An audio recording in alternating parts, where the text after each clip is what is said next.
ఒక మనిషి తుకారాం కొడుకుని చంపాడు. కానీ తుకారాం ఆ మనిషిని కౌగిలించాడు. ఎందుకు? తుకారాం వారకరి సంప్రదాయానికి చెందిన మహాసంత్. ఒకరోజు ఆయన ప్రియమైన కొడుకు నదిలో మునిగిపోయాడు. ఆ ప్రాంతంలో తుకారాంను ద్వేషించే ఒక మనిషి ఉన్నాడు.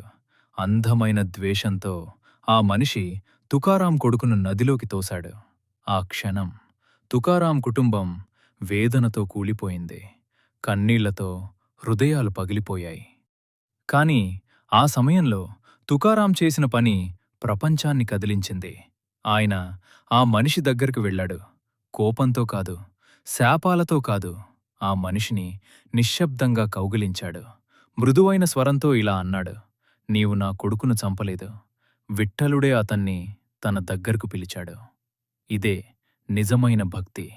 కోపాన్ని ప్రేమగా మార్చే శక్తి. ప్రతి బాధలో దేవుని చేతి పని చూసే జ్ఞానం. ఈ క్షమ గురించి విన్న ప్రతి భక్తుడు లైక్ చేయాలి. కామెంట్లో విఠ్ఠల అని రాయండి. ఈ వీడియోని షేర్ చేయండి.